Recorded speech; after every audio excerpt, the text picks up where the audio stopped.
When history begins to write its next chapter on diplomatic elegance and global partnerships, the stunning image of Queen Mary of Denmark stepping foot on Nigerian soil, unaccompanied by King Frederik X, will be a defining moment.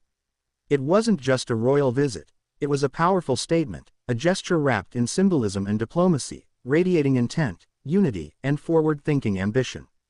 As Queen Mary arrived for her very first official solo visit to the West African nation, the world watched with a blend of curiosity and admiration, captivated by what this remarkable event could signify for Nigeria, Denmark, and the broader international stage. From the moment the royal jet touched down in Abuja, it was clear this was more than just a ceremonial formality. The air bristled with anticipation, the type that comes when nations align for something greater than a photo opportunity.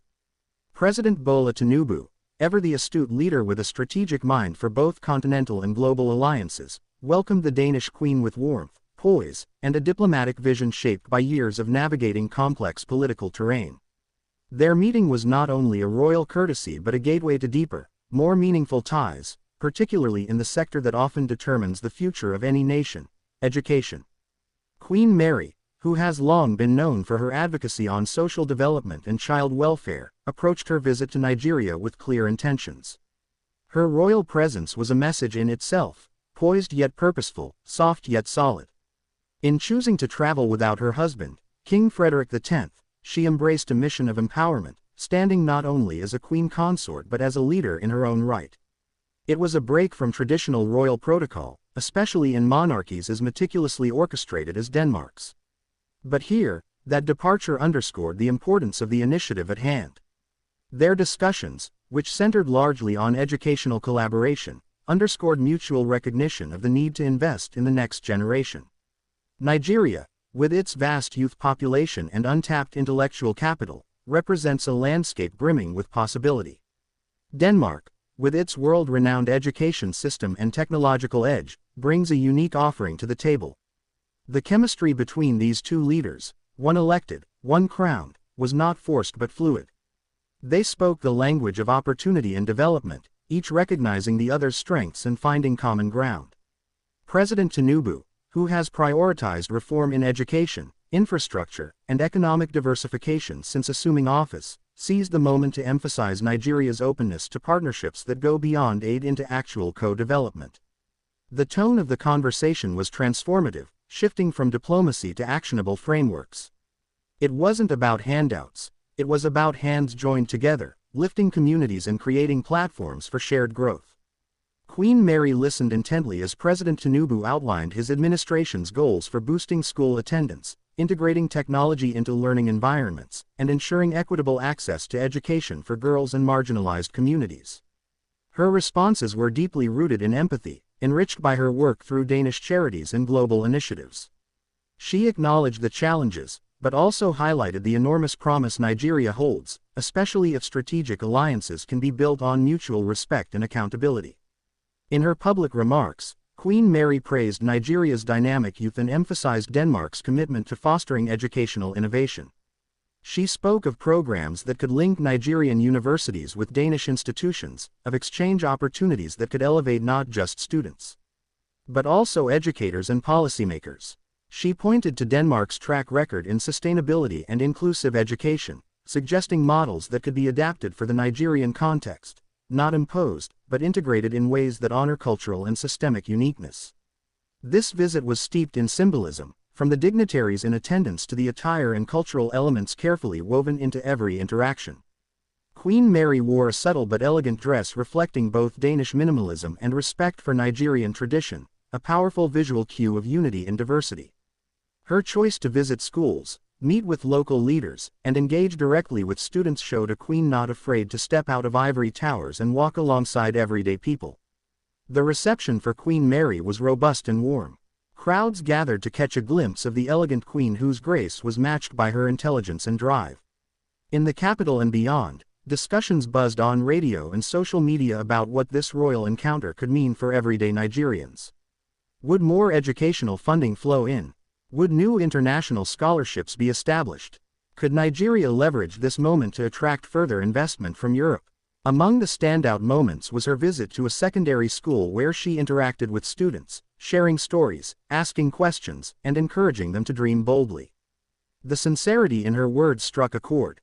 Here was a queen, born in Australia, married into one of Europe's most prestigious royal families, speaking earnestly with African children about resilience, courage, and global citizenship. She did not come to instruct but to inspire. She did not lecture but listened, and that, perhaps more than anything, left a lasting impression. Behind the diplomatic smiles and orchestrated handshakes was a genuine attempt to build a legacy. President Tinubu's team, ever focused on results, is reportedly drafting follow-up action plans to ensure the visit translates into real change. Talks are underway to establish a bilateral task force that would explore scholarships, joint education programs, and faculty exchange schemes. There's even talk of Danish investment in Nigeria's burgeoning tech hubs and educational startups, ideas that could revolutionize access to learning in underserved areas. Political analysts across Africa and Europe have lauded the meeting, calling it a fresh chapter in Africa-Europe relations. Some see Queen Mary's solo visit as Denmark's way of signaling a more hands-on, inclusive approach to foreign engagement, one less about formality and more about functionality.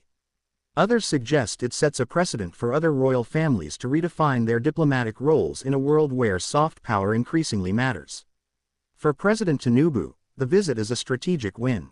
It positions Nigeria not as a passive recipient of foreign goodwill but as an equal player on the global stage, an architect of its own narrative. In welcoming Queen Mary, he didn't just host royalty, he harnessed an opportunity to spotlight Nigeria's potential, resilience, and vision. It was a moment of visibility, of showcasing what Nigeria has to offer and why the world should pay attention. The ripple effect of this visit is only beginning to unfold. Already, educational leaders are forming committees to map out how best to absorb Danish input. NGOs are discussing potential joint ventures. Students are dreaming bigger, seeing in Queen Mary's words and actions a validation of their worth and promise. The seeds of global collaboration have been planted, and with care, they will grow into transformative change. This was more than just a diplomatic nicety, it was a spark, a royal spark, ignited in the heart of Africa. It was a queen's commitment meeting a president's vision, and together, they lit a beacon of hope, education, and shared purpose. And now, as Nigeria and Denmark step forward from this pivotal moment, one wonders just how far this partnership can go, and how deeply it can reshape the future of young minds across continents. The resonance of Queen Mary's visit continues to echo far beyond the marble floors of a So-Rock presidential villa. It penetrates classrooms, boardrooms, media discussions, and everyday conversations across Nigeria and Denmark alike. It's a resonance not built on pomp and pageantry alone, but on the purposeful, strategic direction that both nations are visibly steering toward. For Queen Mary, this wasn't just a foreign tour marked by formality, it was a demonstration of her evolving role as an international figure not confined to ceremonial duties but committed to tangible societal impact. For President Tinubu, it was a landmark opportunity to assert Nigeria's readiness to engage, exchange, and elevate, through partnerships that empower, not patronize. The gravity of this historic encounter lies also in the timing. Nigeria, at this point in its democratic journey, is yearning for innovation and external cooperation that respects its sovereignty while bolstering its efforts toward progress. Denmark, as a Scandinavian nation with a long-standing tradition of education reform, civic involvement, and sustainable development, enters the scene as more than just an ally, it becomes a model for possibilities. And Queen Mary, with her international background, modern charisma, and deep involvement in humanitarian work, represents the kind of leadership style that transcends old-world monarchy norms. When she visited educational institutions in Abuja, her presence wasn't treated as a mere photo opportunity. Rather, it was a rare moment of human connection. She was seen crouching down to speak directly to children, sharing laughs, listening carefully to their hopes and challenges, and even participating in classroom exercises. Teachers later commented on how invigorating it was to have an international figure take such personal interest in their curriculum and infrastructure. Some of them, moved by her sincerity, expressed hope that this royal encounter would draw more attention to the often neglected educational sector in Nigeria. President Tinubu, meanwhile, used the visit as a springboard to reiterate his administration's plans to increase budgetary allocation to education. He spoke passionately about training more teachers, modernizing learning environments, investing in digital classrooms, and creating curricula that respond to 21st century needs. The presence of Queen Mary added both symbolic and strategic weight to those declarations. In many ways, she became a catalyst, an emblem of global attention and potential partnership. One pivotal element that has emerged from the behind-the-scenes diplomatic dialogues is a proposed Danish-Nigerian Education and Development Council. This council, if formalized, would function as a bilateral institution to oversee long-term educational programs, scholarships, student exchange opportunities, and even joint ventures in academic research. Initial blueprints suggest a strong focus on gender inclusivity, ensuring girls in rural communities gain access to the same quality education as their urban counterparts. The Queen also visited women-led NGOs and foundations working at the grassroots level, many of which focus on education, empowerment, and environmental awareness. In her speeches, Queen Mary emphasized that progress begins with investing in people, not just systems. She noted the entrepreneurial spirit of Nigerian youth, especially young women turning their talents into thriving businesses despite limited support.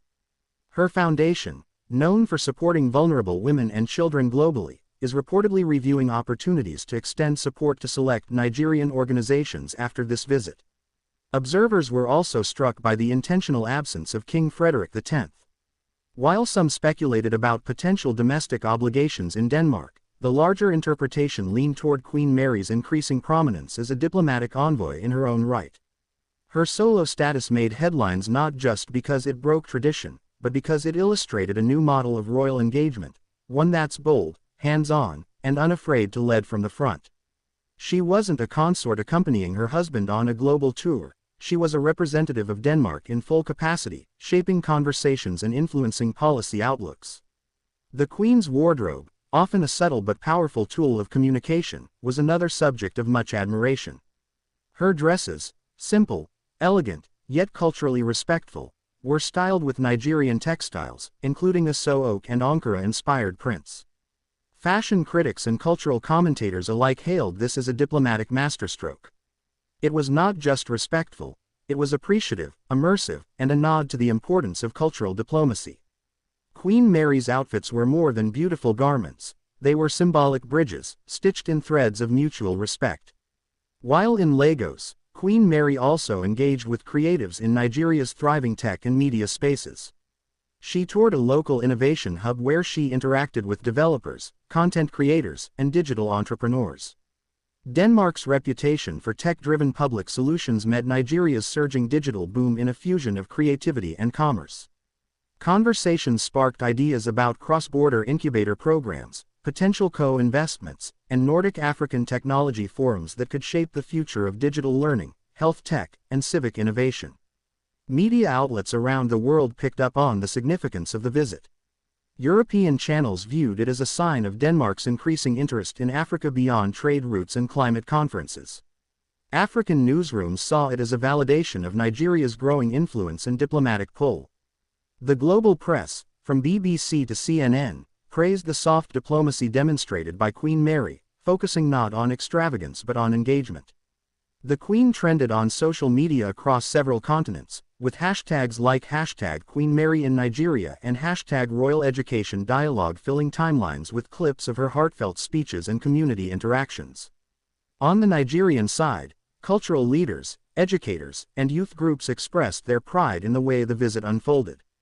Prominent public intellectuals described it as a defining moment in soft diplomacy, an instance where Nigeria didn't merely host, but co-created a narrative of unity and vision with one of Europe's most respected monarchies. They celebrated the shift from transactional diplomacy to transformative partnerships, and many are urging the Tinubu administration to capitalize on this momentum. Financially, preliminary discussions are pointing toward joint funding schemes for school infrastructure improvement in underserved regions. Danish agencies are reportedly reviewing models that could provide low-interest development loans or education grants in collaboration with the Nigerian Ministry of Education. This isn't just talk, it's laying bricks toward a future where collaboration leads to classrooms filled with hope rather than despair. As Queen Mary concluded her visit, she left with more than diplomatic documents and ceremonial gifts. She departed with the admiration of a nation and the hopes of millions of young minds who now believe that international cooperation isn't some faraway idea. It's something that can land on your doorstep, speak your language, listen to your story, and inspire you to believe that change is possible. In her parting words, Queen Mary said, "Nigeria's story is one of courage, innovation, and hope. I have seen, heard, and felt that spirit during my time here." Denmark is honored to walk alongside Nigeria, especially in the journey to uplift young minds through education. Those words now live in headlines, in classrooms, and in hearts across Nigeria. This wasn't just a diplomatic visit. It was a royal affirmation that Africa matters, that Nigerian youth matter, and that collaboration across cultures and continents can birth solutions that neither nation could achieve alone. As the world increasingly looks to Africa as a pivotal player in global development, visits like Queen Mary's are vital reminders that the continent is not just to be observed, it is to be engaged, respected, and co-authored into the global narrative. For President Tinubu, Queen Mary's visit also reaffirmed his vision of a stronger, more globally integrated Nigeria. In hosting a monarch not afraid to break protocol, he aligned with a figure who, like him, believes in a future built through action, not just ambition. It marks the beginning of a new kind of diplomacy, one that looks not only at heads of state but at hearts of communities. And as the last echoes of ceremonial fanfare fade into quiet, the real work begins. Nigeria and Denmark have made a commitment, not only to each other, but to generations yet unborn. Education is the battlefield, and minds are the prize. Through this royal partnership, new doors have been opened, new conversations started, and new futures imagined. What started as a royal visit has now become a chapter in history, a turning point in the lives of many, and a blueprint for how meaningful diplomacy can be conducted in the 21st century. One queen, one president, one shared vision, a moment that will ripple for decades to come. Now the world watches, and the youth of both nations wait, asking not when change will come, but how far this royal spark will go. Don't forget to like, share, comment and subscribe for more long-form royal insights and breaking international diplomatic stories. Help us bring these powerful moments to light.